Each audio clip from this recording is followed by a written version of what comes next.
Mateus, Evangelho de Mateus, capítulo 2, leremos os versículos 1 a 12. Eu quero convidar você a ler de maneira alternada e fiquemos de pé, irmãos, para ler esse texto da palavra do Senhor. Quando ela nos diz: tendo Jesus nascido em Belém da Judéia, em dias do rei Herodes, eis que vieram os magos do Oriente a Jerusalém.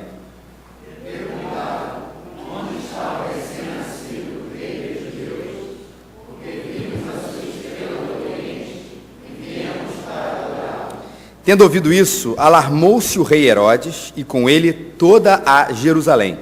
Então, convocando todos os principais sacerdotes e escribas do povo, indagavam eles onde Cristo deveria nascer. Em Belém da Judéia, responderam eles, porque assim está escrito por intermédio do profeta.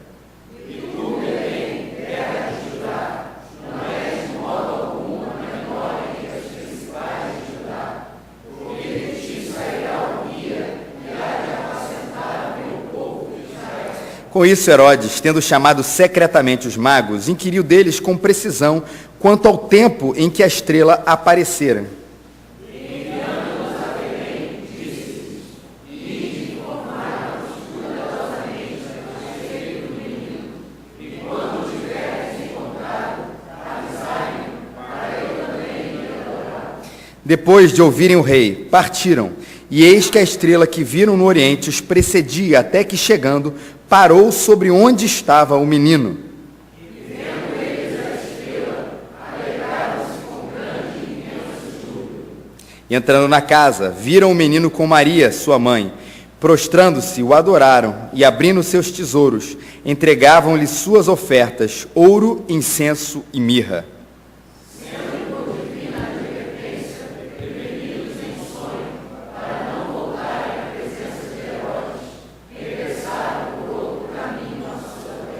Pode sentar, meus irmãos.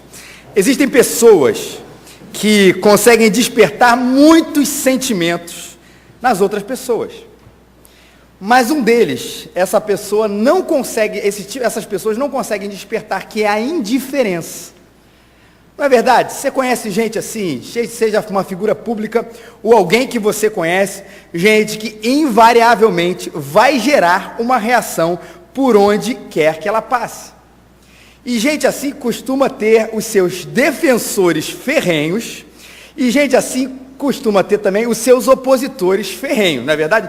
Vamos ver um exemplo aqui de uma pessoa aqui que vai gerar reações aqui adversas. Não estou defendendo ninguém aqui, meus irmãos, ninguém, por favor. Vai lá, Larissa. Por exemplo, não é verdade? Para uns, o Lula, não vou fazer política em nada disso, só dizendo o que as pessoas falam, acusado de ser o chefe de uma quadrilha de mensaleiros. Outros vão defender o Lula como o grande herói que distribuiu a riqueza no Brasil.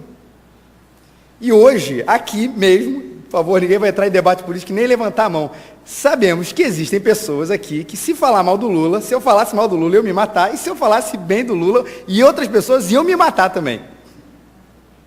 O Lula provoca essa reação.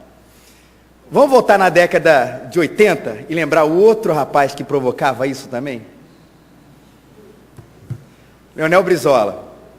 Leonel Brizola também no Rio de Janeiro, foi governador aqui, década de 80, e dos anos 90 também, que provocou esses mesmos sentimentos. Para alguns, um homem que revolucionou a educação no Rio de Janeiro, o seu modelo integrado, os CIEPs, a busca pela justiça social.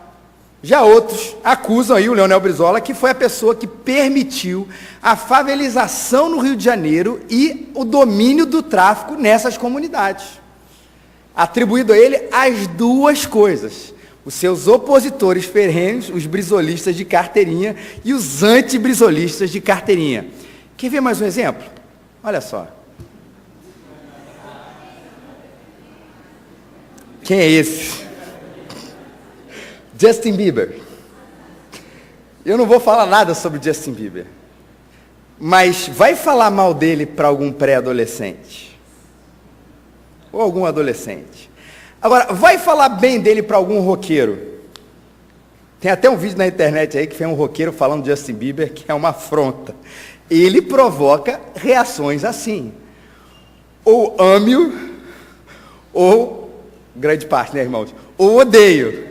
Já deixando aqui a minha opinião formada, ele é mais tranquilo da gente dizer o que a gente pensa. Obrigado, tio Carlos, obrigado, Lari. Pode tirar aqui. E se existe também uma figura que não consegue provocar uma indiferença, especialmente nesse texto, mas hoje até na nossa vida, é a figura de Jesus. E se você olhar, a gente olhou atentamente esse texto, tem muitos e diversos desdobramentos, daria para a gente fazer vários sermões de Natal sobre esse texto. Quero falar aqui sobre as duas reações aqui presentes. Que se você olhar, é o mesmo Jesus, nascendo na mesma hora, nas mesmas circunstâncias, mas se você reparou, você leu comigo atentamente o texto, você tem a reação de Herodes e você tem a reação dos magos do Oriente. A reação de Herodes, obviamente, é uma reação ruim. A reação dos magos é uma reação boa, a gente vai ver isso daqui a pouquinho. Mas hoje, ainda nos nossos dias, ninguém pode ficar indiferente a Jesus. Mas você pode dizer assim, olha, não, mas isso não é bem verdade, pastor. Tem várias vezes que a gente fala a respeito de Jesus e as pessoas não estão nem aí para ele. Olha, existem alguns Jesuses, se a gente pode colocar assim, que talvez causem essa indiferença em relação às pessoas. A gente tem falado muito, e a gente vai continuar falando, porque é importante sempre isso, o Jesus da bênção. É o Jesus que não faz muita diferença, talvez. Não mexe tanto. O Jesus bênção, vou te abençoar, vou fazer isso. Ele talvez seja uma figura, inclusive, apagada na sociedade. Por isso, que talvez não causa tanta indiferença, ou que cause tanta indiferença. O Jesus bonachão, aquele que é muito mais parecido com a outra figura do Natal, que é o Papai Noel. Esse Jesus, dessa maneira, que está tudo bem, uma grande coração de mãe, esse também talvez cause bastante indiferença nas pessoas, porque afinal não faz tanta diferença ele existir ou não. O Jesus também da religião Boa Vida, religião Vida Mansa, tem um livro publicado com esse título, que ele fala assim, ó, venha, assista e saia da mesma maneira. Esse Jesus talvez também não provoque tanto impacto ou tanta diferença, mas o Jesus da Bíblia é o Jesus que mexe com absolutamente com tudo. E esse não dá para nenhuma sociedade que tem cristãos que acreditem nesse Jesus ficarem absolutamente diferentes, porque uma grande diferença, esse Jesus e esses cristãos, eles vão executar. Eu acho que o Jesus da Bíblia, meus irmãos, é um dinamite num prédio. Não tem jeito, quem passou vai ver alguma coisa ali implodindo, explodindo, abalando as estruturas, botando abaixo aquilo que ele não quer, ou também da maneira inversa, colocando para cima aquilo que ele quer, e ele coloca abaixo, constrangendo a gente com seu amor, com a sua palavra, por aquilo que ele é, mas esse Jesus, ele transforma e provoca reações na vida das pessoas.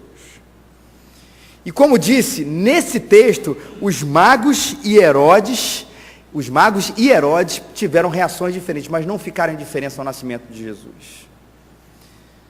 E os dois estavam na deles, não é verdade?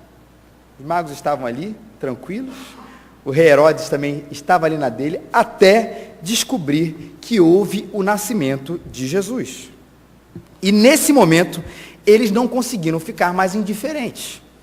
Os magos, a gente sabe muito pouco sobre a vida dessas pessoas, mas certamente eram, como se fossem astrônomos / astrólogos, se é que a gente pudesse juntar essas coisas ali na antiguidade, que enxergavam a vida e tentavam prever e ver a vida através da leitura dos céus e através da leitura das estrelas. No Antigo Testamento, esse termo aqui que os magos, o magoi, era usado para uma casta sacerdotal daqueles que tinham poderes especiais para interpretar os sonhos, lá no reino dos Medos. J. Carson que fala isso, quando fala a respeito dos magos. Mas o que parece é que esses homens foram levados a Jerusalém, levados por cálculos astrológicos. Ali eles perceberam que ali deveria nascer aquele Jesus de acordo com o mapa que eles estavam ali criando, mostrando também o poder de Deus sobre todas as coisas, inclusive sobre a natureza. Mas o fato é, meus irmãos, que esses homens, que nós sabemos tão pouco a respeito, eles não ficaram na sua própria terra. Poderiam ter ficado acomodados ou sentados onde eles estiveram, mas quando souberam do nascimento do rei dos judeus, eles foram até Jesus para adorá-lo. Sobre isso a gente fala mais tarde, mas Herodes, que talvez seja a reação principal aqui nesse primeiro momento, que era Herodes, o rei da Judéia, uma autoridade permitida pelos romanos, que exercesse ali o seu poder sobre a Judéia, e também, meus irmãos, como um mau político, não um bom político, mas como um mau político, também tinha os seus esquemas que permitiam que ele exercesse o poder ali diante do Império Romano. E o que a Bíblia nos diz no versículo 3 é que Herodes teve uma reação diferente. Herodes alarmou-se com o nascimento do reino do rei dos judeus. Ficou agitado. Como a gente diz hoje, Herodes ficou tenso. Tenso demais. E por quê? Ora, era uma ameaça do seu poder. Coloque aí um homem ameaçado no seu poder por aquele que seria um novo na cabeça dele, um novo rei temporal dos judeus, somado a uma personalidade terrível que você vai ver alguns capítulos depois, alguns versículos depois como esse, manda matar todas as crianças de 2 anos para baixo, para ver se ele conseguia nesse bolo todo matar Jesus. A indiferença e a crueldade de Herodes é tão grande que ele não se importa em matar milhares e milhares ou centenas de crianças para achar uma que ele supostamente acharia que iria ameaçar o seu próprio reino. Não interessa, se é para matar muita gente, a gente mata, a gente higieniza na cabeça de Herodes. E uma coisa que esse homem nos ensina, que esse Jesus que mexe com tudo, é que Jesus mexe com o poder. Jesus mexe com o poder, irmãos. Porque ele estabelece, em primeiro lugar, uma hierarquia que quem governa não está habituado a lidar. Para os cristãos, quem é a maior autoridade do Brasil, irmãos? Não é a Dilma. A maior autoridade do Brasil e do mundo continua sendo Jesus Cristo. Isso não quer dizer, e é claro, sempre bom a gente dizer isso, que a gente vai partir para uma desobediência civil. Romanos 13, de 1 a 2, diz isso, é sempre bom lembrarmos, irmãos, todas as pessoas devem sujeitar-se às autoridades governamentais, pois não há autoridade que não venha de Deus. As autoridades que existem foram por eles estabelecidas, porquanto aquele que se rebela contra a autoridade está se colocando contra o que Deus instituiu, e aqueles que assim procedem trazem condenações sobre si mesmo. Ora, se alguém achar que pode parar de pagar imposto, porque vai dar um dízimo maior na igreja, Romanos 13, 2, por melhor que seja a sua boa vontade, Romanos 13, 2 diz que você está desobedecendo a Deus, porque você está desobedecendo uma autoridade que não está fazendo nada que contradiga a palavra de Deus. Talvez contradiga o seu coração, o meu coração, a minha vontade, a sua vontade, de pagar os impostos, de parar no sinal vermelho, de tantas outras coisas que nós adoraríamos desobedecer. Mas se isso foi colocado, se isso foi imposto a nós, isso não fere nenhum princípio da palavra de Deus, Deus nos diz, é hora da gente obedecer. Mas isso não quer dizer que nós vamos acatar toda e qualquer coisa, porque seja presidente, seja o ministro do Supremo, seja o diretor da sua escola, seja quem quer que for que tenha dito, nós vamos acatar sem antes perguntar ao Rei dos Reis, aquele que tem a verdadeira autoridade, se ele concorda com aquilo. E por isso, meus irmãos, por isso, a presença de Jesus incomoda tanto aqueles que têm sobre si o poder. Porque dentro do coração de cada cristão, como disse, a autoridade máxima é Jesus. Imagina esse discurso para um imperador egocêntrico que se acha Deus, ou um presidente egocêntrico que se acha Deus, ou qualquer autoridade egocêntrica que se acha Deus, saber que existe um povo aqui na terra, a quem ele governa e tem autoridade para governar, pela qual ele não tem total controle, porque quer que seja a lei que for, se ela contradizer o que a Bíblia nos diz, esse povo, além de não obedecer, está disposto a morrer pela causa a qual acreditam. Essa é uma das razões, meus irmãos, isso deixa bem claro que a Coreia do Norte tem raiva, pavor e medo dos cristãos. Para quem não sabe, a Coreia do Norte é o país classificado aí pela Missões Portas Abertas como o país com a maior perseguição para os cristãos e o país mais fechado para eles. Nunca vou esquecer, em 2009, do ano de 2009 para 2010, no dia 31 de dezembro, ou 1º de janeiro, na verdade, 1º de janeiro de 2009, o jornal O Globo mostrou uma reportagem sobre como é que era o jornal O Globo, na última página, 1º de janeiro, pouca gente lê jornal esse dia, né, irmãos? Mas mostrou como era ser um cristão na Coreia do Norte. E a descrição, era uma página inteira, ele falava, eram retoques quase de um filme de espionagem. Quem disse foi o jornal O Globo, sem nenhum compromisso com a nossa fé cristã, irmãos, que aqueles que eram cristãos, eles atravessavam, se estivessem na Coreia do Sul, atravessaram a fronteira de carro até certo ponto, depois pegavam uma bicicleta e iam andando pela floresta até chegar numa cidade razoavelmente pouco protegida na Coreia do Norte.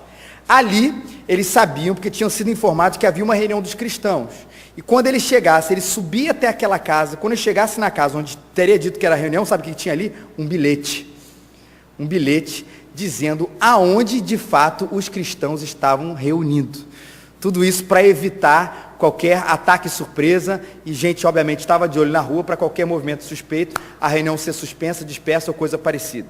Isso, meus irmãos, no século XXI, nós não estamos falando de coisas lá de muitos mil anos atrás, ou de algum filme de espionagem saindo de Hollywood, é a realidade que os cristãos enfrentam para serem cristãos, simplesmente por isso, lá na Coreia do Norte, onde não é permitido, e além disso, meus irmãos, são levados para campos de extermínio. Só pelo fato de dizerem que creem em Cristo. Qual é o problema? É o medo que o imperador, que o ditador lá tem. O grande pai, de saber que aqueles homens e mulheres que amam a Deus mais do que ele. Que estão dispostos, seja a lei qual for, seja o mandamento qual for, seja a ordem qual for, a dizer não, porque em primeiro lugar, nós amamos a Deus. E estamos dispostos até o fim com isso. Mas não é às vezes só o poder que Jesus mexe. Lembrando, meus irmãos, aqui não é um convite à desobediência civil a qualquer custo, é só naquilo que fere a palavra de Deus, e todos nós, volta e meia, enfrentamos problemas assim, e cada vez mais nessa pós-modernidade estamos perto a enfrentar. Mas também, Jesus incomoda o poder da intelectualidade. Porque, não duvidem, existem cabeças pensantes no Brasil que acham que todas as coisas que elas falam são absolutamente brilhantes e incontestáveis. E toda vez que alguém contesta, em nome da fé, o que essa intelectualidade, ou às vezes a pseudo-intelectualidade fala, nós somos chamados de burros e de fundamentalistas. Porque não concordamos com aquilo que essa intelectualidade está querendo dizer o tempo inteiro para a gente, que é o status quo do pensamento brasileiro. Por isso muita gente não gosta das igrejas evangélicas. Porque nesse sentido, meus irmãos, nós somos subversivos. Nesse sentido, meus irmãos, nós somos insubmissos.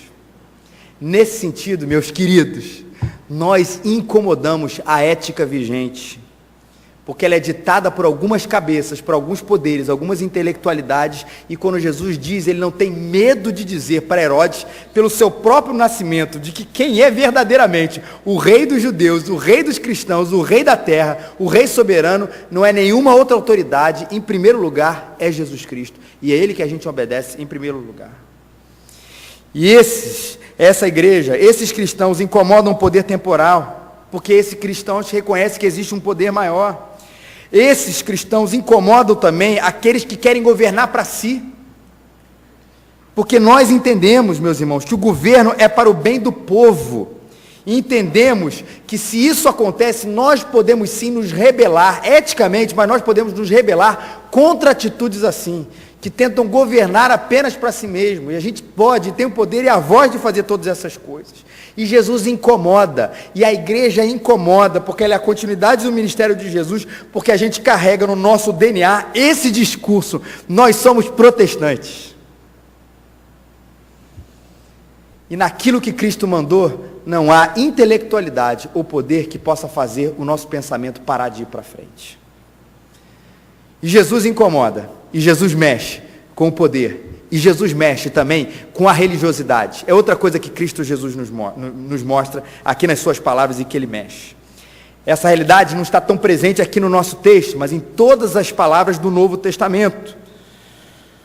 Por exemplo, em 2 momentos, quando Jesus olha para o templo e diz: olha, vocês transformaram esse símbolo da religiosidade de vocês num covil de salteadores. Aqui é lugar de bandido, aqui é lugar de ladrão. Vocês transformaram a igreja num lugar de bandido e num lugar de ladrão. Como disse o reverendo Leonardo, deve ser terrível viver num lugar assim, né? Onde transformaram a igreja num lugar de bandido, num lugar de ladrão.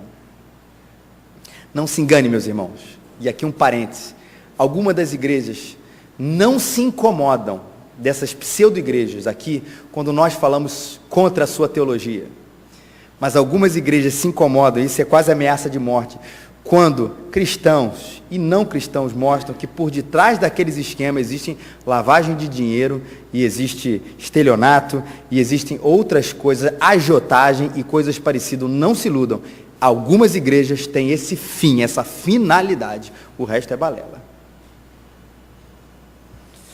Quando Jesus olha para os líderes religiosos, olhou para o templo e disse: vocês transformaram isso numa casa de ladrão. E quando Jesus olha para os religiosos e fala assim: ai de vocês. Eu vou ler aqui alguns ais de Jesus. Jesus diz: ai de vocês, mestres da lei e fariseus, hipócritas, porque vocês fecham o reino dos céus diante dos homens. Vocês mesmos não entram, nem deixam entrar aqueles que gostariam de fazê-lo. Em outras palavras, Jesus está dizendo: vocês se acham o máximo, mas vocês fecham o reino para as pessoas que querem entrar. Vocês não permitem que elas entrem, porque vocês botam um parâmetro tão alto, e uma salvação quase que pelas obras, que nem vocês e nem eles entram. Se vocês quiserem, existe uma frase muito famosa, a gente vai repetir aqui: vocês transformaram a igreja, vocês querem fazer da igreja, ou da sinagoga no caso, um museu de santos, e não um hospital de pecadores.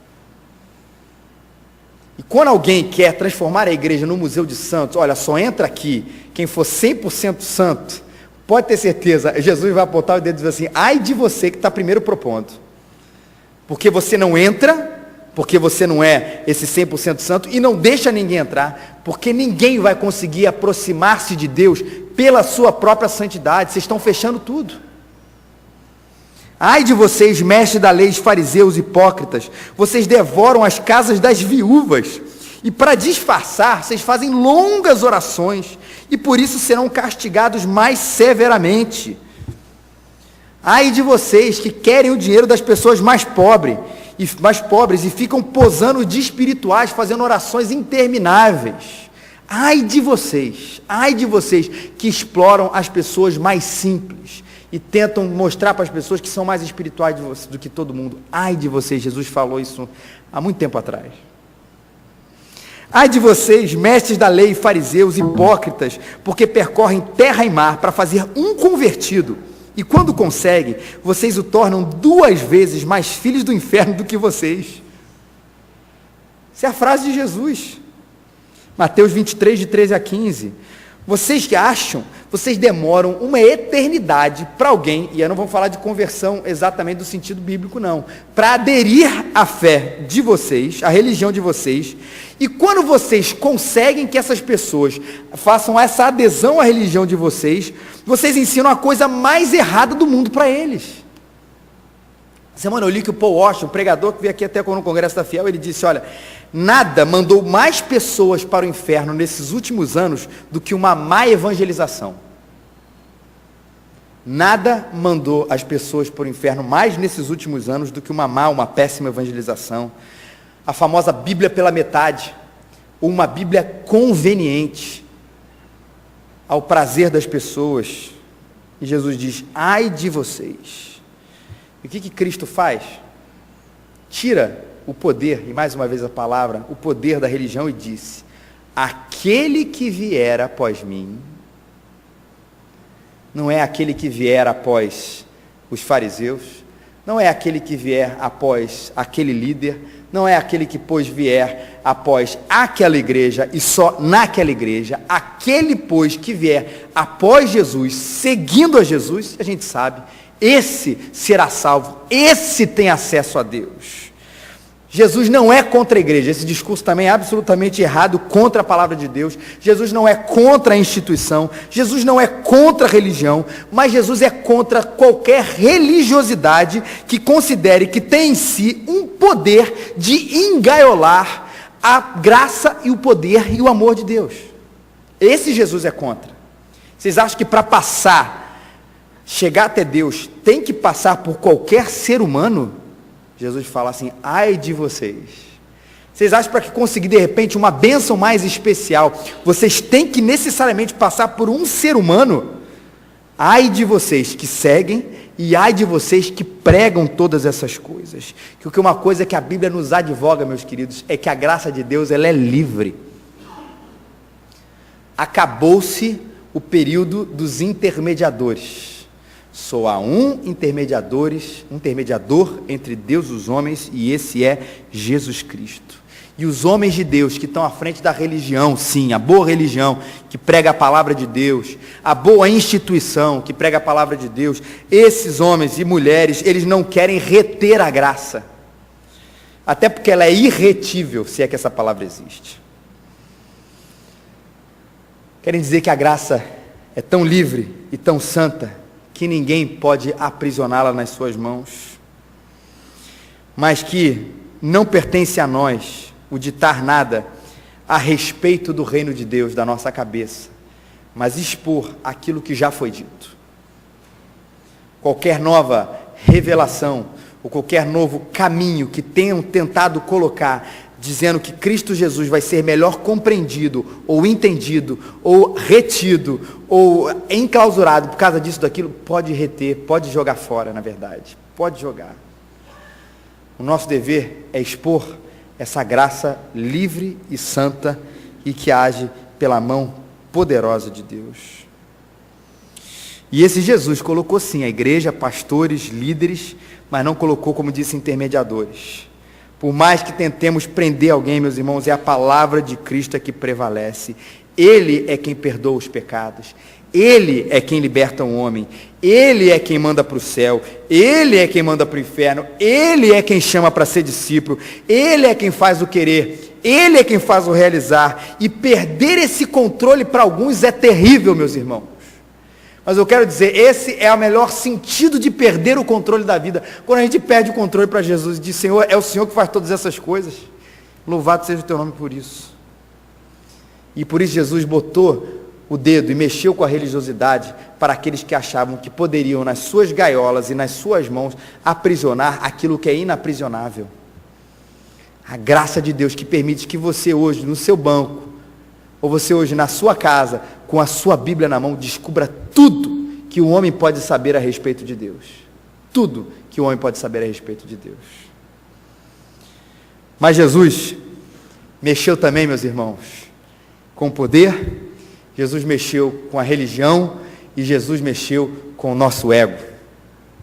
Certa vez ele disse, Lucas 14:33, da mesma forma, qualquer de vocês que não renunciar a tudo o que possui, não pode ser meu discípulo. E Jesus incomoda tudo mesmo, meus irmãos. Mas o seu maior, e eu creio, e maior e mais santo incômodo, é quando Jesus mexe na minha ferida, quando Jesus mexe na sua ferida. É quando Jesus mexe na nossa interioridade. É quando Jesus mexe no nosso ego para dizer para você, olha, para dizer para nós, olha, vocês nada, absolutamente nada podem fazer sem mim. Esse versículo resume tanta coisa na nossa vida. E joga a gente tão para baixo e ao mesmo tempo tão lá para cima, né? Sem mim, nada podeis fazer. Isso quer dizer que a gente pode fazer tudo. E que a gente não pode fazer nada. Depende de como a gente lê esse versículo, não é verdade? Se eu leio com a perspectiva do copo vazio, é verdade, não posso fazer nada.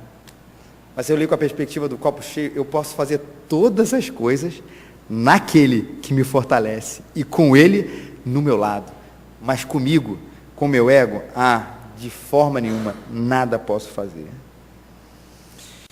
E porque sem ele nada podeis fazer, o Jesus que não incomoda é aquele que diz, olha, está tudo bem sempre.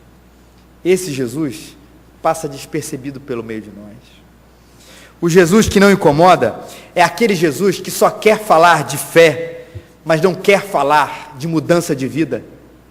É aquele Jesus que só quer falar do milagre, só quer falar do poder, mas não quer falar da nova criatura, não quer falar de regeneração, não quer falar de mudança de mente, não quer falar de conversão genuína. Esse Jesus, só dessas coisas, esse de fato não incomoda muita gente.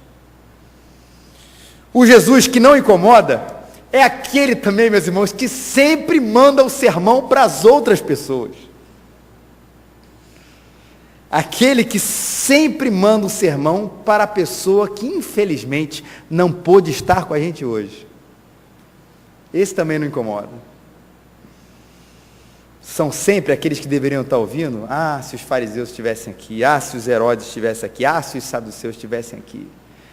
Mas o Jesus, quando a gente encara e percebe que Ele está falando comigo, o Jesus que fala para Pedros, o Jesus que fala para Paulos, o Jesus que fala para os Zaqueus, o Jesus que fala para as mulheres samaritanas, o Jesus que fala para os levis, pessoalmente, aquilo que eles precisavam escutar lá no fundo do coração, e naquele momento a graça irresistível de Deus atacou o coração deles, eles não puderem fazer outra coisa senão se render. Esse Jesus incomoda, porque é um Jesus que diz: abandone tudo isso, Levi, abandone essa vida, Zaqueu, abandone essa vida, Paulo, abandone essa vida, Pedro, e vem e me segue.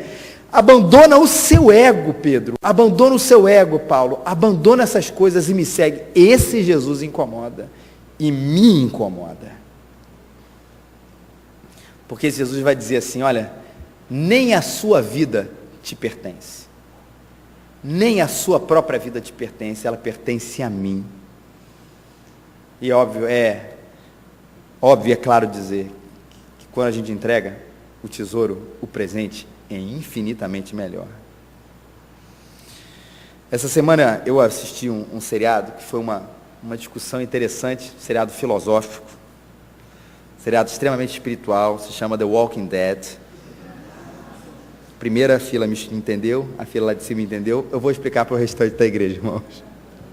The Walking Dead é um seriado que fala sobre zumbis. Até escrevi há pouco tempo zumbis. Os zumbis sempre foram, eu gosto dos zumbis também porque ele é uma metáfora da sociedade, já disse isso aqui algumas vezes, porque de fato as pessoas andam zumbificadas, parece que andam para satisfazer as suas necessidades e não entendem, não percebem de fato o valor da vida, e por isso andam aí de um lado para o outro, regido pelas suas necessidades mais instintivas e mais básicas. A gente vive uma época de zumbificação. E tem um episódio, tem uma parte ali, que eu achei interessante, porque eu acho que foi uma discussão bastante sobre a humanidade e sobre a individualidade que se prega hoje em dia. Que a situação, qual é a ideia, né? Que o mundo sofreu um apocalipse, não vamos entrar nas razões dos porquês, e que existe, obviamente, um grupo de sobreviventes, mas a grande maioria da população virou zumbi. E esse pequeno grupo passa aí durante o seriado inteiro tentando sobreviver às coisas, mas o seriado é muito bem feito, não é filme para criança, não veja antes de dormir, dá pesadelo, experiência própria. Veja de tarde, irmãos, até 3 horas da tarde dá para ver, depois é complicado. Mas aí ele fala de uma época que é difícil, aquela perseguição o tempo inteiro, você não pode ficar parado num lugar, tem sempre um zumbi ali, tem sempre um zumbi aqui, é um caos, as pessoas viram um verdadeiro inferno. E tem uma oportunidade ali, que eles conseguem entrar num lugar, onde uma pessoa que estava antes disso tentando descobrir a cura para esse mal aí da zumbificação, ele deixou uma alternativa. Ele falou o seguinte: olha, eu não acredito, era um médico, que vai haver cura para essa cataclisma nuclear que a gente está vivendo, para essa zumbificação de todo mundo. A melhor coisa que tem que se fazer, sabe o que é? É a gente morrer, é cometer um suicídio coletivo. Ele propõe isso, o médico queria isso, ele falou assim: vai ser uma coisa indolor aqui que vai acontecer, só que a maioria quis escapar, mas algumas pessoas disseram que não. Elas queriam ficar ali dentro. E tem um certo momento, uma não tem jeito, não é convencida, e a outra, tinha um rapaz que gostava tanto dela, que ele falou assim: eu vou ficar aqui, e eu só saio daqui quando você sair comigo. É contagem regressiva, sabe, aquele 10, 9, 8, e aí no 0 ia explodir tudo, as pessoas todas ali iam morrer de maneira indolor. E uma das moças que tinha decidido, naquele momento, tirar a sua vida, um outro rapaz chega, estou repetindo aqui a história, outro rapaz chega e fala assim: eu só saio daqui com você comigo. E a moça fica assim, indignada, a cena corta, e depois os dois conseguem sair, né, sãos e salvos, obviamente no 0, no 10, 9, 8, 7, 6, 5, 4, 3, 2, 1, para desespero, porque é uma série. Acaba essa temporada, começa a seguinte. E na temporada seguinte existe uma discussão interessante entre eles dois. A moça que supostamente é salva por esse outro cara, que falou assim, olha, eu vou ficar aqui e só saio com você junto, ela fala assim, olha, quem é você para fazer tudo isso comigo? Não pense, ela disse, que eu mudei de ideia, porque eu ainda não quero viver. Eu só saí daquele lugar, na verdade, por amor ou por consideração a você, porque você ia tirar a sua própria vida por minha causa, mas eu tenho direito sobre ela e eu faço o que eu quiser. E eu olhei aquilo, e no mente de pastor, até no Walking Dead a gente vê sermão, vê teologia, vê tudo. Falei assim, cara, isso é um ode ao individualismo. Essa coisa assim, olha, a vida é minha e eu tiro ela a hora que eu quiser. E quem é você para se meter nas minhas próprias coisas? Joga isso aí ao extremo. Isso já é um dos extremos. Joga ao extremo. Daqui a pouco, ninguém tem poder para interferir em nada na vida das pessoas. Graças a Deus, irmãos, nós ainda somos latino-americanos, nesse sentido é muito bom. A gente ainda interfere um pouco na vida das pessoas. Mas pense nas sociedades mais, 100 mil aspas, e aí entenda a minha ironia, avançadas, onde as pessoas vivem enclausuradas nas suas casas e ninguém pode se meter no que o outro está fazendo. Ninguém pode se meter. A pergunta que fica é, de fato, as pessoas são mais felizes? Você acha que, de fato, a tua vida te pertence? Você acha que, de fato, você tem o direito sobre a sua própria vida, porque Jesus disse que não? Então não tente viver nem esse individualismo para você, sem que você permita ser tocado pela exortação e pelo amor do outro, que sim faz todas as coisas, especialmente quando a gente diz isso dentro da igreja, por amor e benefício uns dos outros. Isso vai fazer com que muitas vezes o outro confronte o seu próprio ego e diga, sim, você não pode viver dessa maneira. E o seu discurso não pode ser assim, a vida é minha, eu faço dela o que eu quiser. Em primeiro lugar, porque a vida é de Jesus. Em segundo lugar, porque ele deixou irmãos, irmãs, e uma igreja, uma comunidade, para dizer isso para você. Na sua fraqueza, no seu pecado, no seu momento ruim, dizer, olha, você não é dono da sua vida. Volta de novo para Jesus. Mas diante disso tudo, meus irmãos, Jesus que mexe com o nosso ego, com a religião, e Jesus mexe com o nosso poder, e mexe com essas coisas, para a gente ter, qual deve ser a reação certa diante do Jesus que mexe comigo, Jesus que mexe com o nosso sistema religioso, com as nossas crenças, Jesus que mexe com o poder, com a nossa sensação de poder, tem que ser de fato, claro, meus irmãos, a reação desses magos do Oriente. Entrando na casa, viram um menino com Maria, sua mãe, prostrando-se, o adoraram e abrindo seus tesouros, entregaram-lhe suas ofertas, ouro, incenso e mirra. Não tenha dúvida, a reação que Deus quer de você é a reação de um adorador. E a adoração, lembre-se disso, não é a música que você toca, não é a música que você canta, mas é o seu coração entregue 100% na presença de Deus. Essa é a reação certa. Por completo, o meu poder e o poder vigente, a minha religião e a religião vigente, e o meu ego, tudo isso rendido, entregue, oferecido, adorado na presença do Cristo Jesus, nascido, vivido, morto, ressuscitado e nascido no meu coração. Essa é a atitude certa daquele que não quer ficar indiferente, que não pode ficar indiferente a Jesus. Não é daquele homem tenso e indignado, porque tem alguém mexendo nas coisas. É alguém que sabe que Jesus já mexeu em tanta coisa e que não adianta ficar tentando se debater. A melhor coisa, ou a única coisa que Deus espera de você é se renda, se entregue, adore, se ofereça, porque quando esse Cristo Jesus entra na nossa vida, Ele faz tudo novo, tudo diferente. Mas para isso não ficar só com você, meus irmãos, mas também ficar aqui para a nossa sociedade.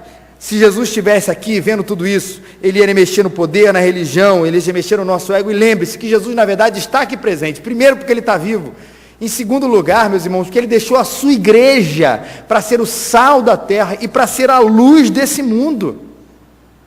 Não é para ser o sal da igreja e a luz dos céus. É para ser o sal da terra e a luz do mundo. E se Deus fincou as nossas raízes, ainda que por enquanto, nesse planeta, é porque Ele quer que a igreja também salgue e mexa com essas coisas. Para que quando alguém chegar com uma proposta de poder diferente da de Jesus, que discorde da de Jesus, você saiba, olha, o rei dos judeus, o rei dos cristãos, o rei da minha vida é Cristo Jesus. Eu protesto. Eu sigo com o meu mestre. Se alguém chegar com você com uma proposta de religiosidade diferente da de Jesus, querendo aprisionar Jesus, não apenas denuncie, mas não entre nessa furada, porque isso só vai levar você a caminho de morte, como Jesus falou a respeito de fariseus. Nem vocês vão entrar e nem vocês estão deixando que os outros entrem. Não entra nessa história. Vá firme seguindo aquele que diz, aquele que vier após mim, e for após de Jesus. E quando Jesus mexer no seu ego, não se debata. Eu sei que às vezes a gente faz isso. Não é bem assim. Não se debata. Adore. Se entregue. E quando for para fazer isso com o seu próximo, também faça isso. Por amor daquele que nos chamou das trevas para a luz e para ser luz desse mundo e sal dessa terra. Aquele que mexe com todas as coisas. O sentido do Natal, Cristo Jesus. Vamos orar?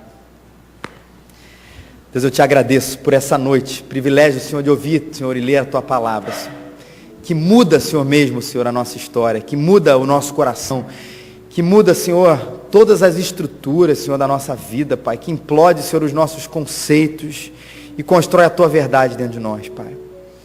Obrigado, Senhor, porque a gente viu, Senhor, na Tua palavra, que de fato Cristo Jesus mexeu com poder, Pai. Que hoje, Senhor, nada absolutamente nos controla mais do que Cristo Jesus, o Senhor. Nós não estamos aqui para ser desobedientes à autoridade que o Senhor mesmo constituiu. Mas, Senhor, quando elas tentarem apagar a Tua verdade, Senhor, dá coragem para a gente ser mais forte, Pai. Porque servimos, em primeiro lugar, ao Rei dos Reis, ao Senhor dos Senhores. Ó Deus, quando vierem com propostas para a gente também, para tentar te engaiolar, Senhor.